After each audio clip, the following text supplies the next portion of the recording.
ადამიანის უფლებათა დაცვისა და სამოქალაქო ინტეგრაციის კომიტეტის თავმჯდომარე ეკა ბესელია თავდაცვის სამინისტროს გარდაცვლილი ოფიცრის პაატა ქარდავას ოჯახში მივიდა. ბესელიამ გარდაცვლილის ოჯახს მიუსამძიმრა და მათ საქმის ბოლომდე გამოძიებაში მხარდაჭერა გამოუცხადა. ბესელიამ აღნიშნა, რომ არა მარტო ქარდავას საქმე, არამედ ბევრი მძიმე დანაშაული გაიხსნება.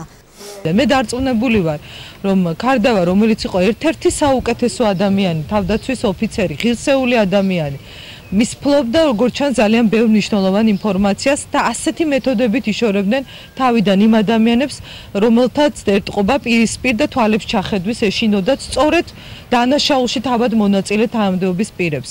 სამხარეო სამმართველოს ხელმძღვანელი იმ პერიოდში იყო გუნავა, სწორედ მის პერიოდშია არაერთი უმძიმესი დანაშაული ჩადენილი სამეგრელოში. ქრისტინა ქარდავას თქმით, გუშინდელ აქციას ნაციონალების შტაბთან არაერთგვაროვანი შეფასება მოყვა და ითქვა, რომ ეს იყო ქართული ოცნების მხრიდან მართული, რის გამოც ოჯახმა გადაწყვიტა პროტესტის ყველა ფორმაზე 16 ივნისამდე უარი თქვას. მერწმუნეთ ყველამ, არავის მიერ არ არის ქარდავების ოჯახი მართული. მე მიდგას მთელი საქართველო გვერდში.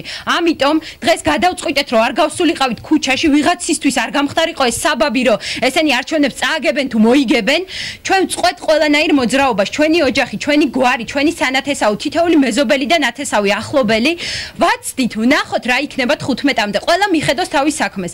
16-დან ჩვენ უკვე ვიცით, რას უნდა მივმართოთ. პროკურატურას ბოლომდე მიიყვანს ამ გამოძიებას. შუა გზაზე არ იქნება ეს საქმე მიტოვებული. იმედი გვაქვს, რომ ბოლომდე იქნება გამოძიებული და ყველა ის პიროვნება დაისაჯება. თავდაცვის სამინისტროს დაზვერვის დეპარტამენტის ოფიცრის პაატა ქარდავას მკვლელობაში კუდის აფხაზეთის მთავარი სამმართველოს ყოფილი უფროსი რომან შამათავაა დაკავებული. შამათავას პაატა ქარდავას საქმეზე არ მკვეთ ღონისძიებად პატიმრობა შეეფარდა.